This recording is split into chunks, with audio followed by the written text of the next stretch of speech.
Assalamualaikum dan selamat sejahtera. Saya Nur Farahana binti Khairul Nizam. Saya akan membuat resensi bagi sebuah buku yang bertajuk Lukisan Tarbiyah 4 Metafora Dakwah. Baik.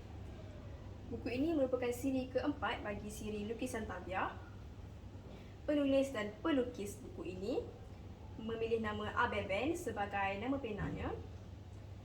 Penulis yang bernama Abeben ini berasal daripada negeri Kelantan. Fakta menarik tentang beliau pernah menulis buku yang karyanya hampir 50,000 naskah terjual di pasaran. Berbalik kepada buku ini, editor buku ini ialah Ustaz Admin Roslan yang juga merupakan peneraju utama bagi syarikat Sentak Press Sendirian Berhad. Cetakan pertama buku ini adalah pada bulan Julai tahun 2020 oleh syarikat Mihas Grafik Sendirian Berhad. Reka bentuk kulit dan dalaman buku ini direka oleh Ubaidah Zaidi. Buku ini menggunakan konsep ilustrasi komik seperti yang dapat dilihat di dalam ini. Baik.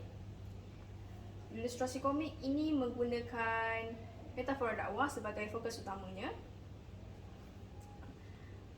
Antara komik yang menarik perhatian saya dalam buku ini ialah komik Stokin Buruk yang mengisahkan tentang seorang anak yang sangat-sangat mementingkan kerjayanya sehingga melupakan tuntutan agama. Dan dia tinggal bersama ayahnya yang berasa segan dan malu untuk menegur perbuatannya dan hanya mampu menulis surat sebelum meninggal dunia untuk diberikan kepada anaknya setelah meninggal dunia. Bapanya telah menghajati untuk memakai sepasang stokin buruk untuk dibawa masuk ke dalam kubur, tetapi perkara itu mustahil, maka hajatnya tidak tercapai. Oleh itu, anaknya diberikan sepucuk surat dan anaknya berasa insaf setelah membacanya kerana isi dalam surat itu menceritakan tentang nasihat bapanya yang mengatakan hatta sepasang stokin buruk pun tidak dapat dibawa masuk ke dalam kubur, apatah lagi harta yang dikumpulkan di dunia sehingga melupakan ajaran agama. Baiklah. Tujuan penulis menulis buku ini adalah untuk menggalakkan pembaca-pembaca muda daripada golongan remaja dan dewasa yang semestinya amat-amat meminati komik yang tidak dapat dipisahkan lagi dengan komik, sama ada pengkarya maupun pembaca, untuk sama-sama menghayati nasihat yang ingin disampaikan di dalam buku ini.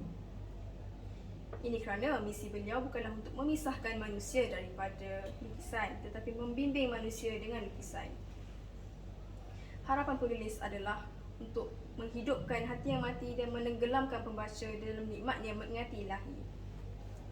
Emosi saya setelah membaca buku ini, saya berasa sangat tersentuh dengan cerita-cerita yang diceritakan dalam buku ini kerana cerita yang didapat dalam buku ini sangat-sangat berkait rapat dengan kehidupan saya dan juga umat Islam di seluruh dunia. Antaranya terdapat pemimpin yang sangat-sangat tidak mengisahkan tentang ajaran Islam dan hanya melebihkan permodenan zaman dalam kepimpinan. Seterusnya tentang rakyat yang menyokong peraturan yang tidak mengamalkan hukum Islam tetapi menghalalkan perkara yang haram. Pengajaran yang dapat kita pelajari daripada buku ini ialah kita haruslah sentiasa berpegang teguh pada ajaran agama tidak kira di mana kita berada, sebanyak mana pun budaya yang telah kita jumpai, supaya kita dapat menetapkan pendirian kita daripada terpengaruh dengan ajaran-ajaran yang akan menyesatkan lidah dan merosakkan hati. Sekian sahaja daripada saya. Sekian, terima kasih.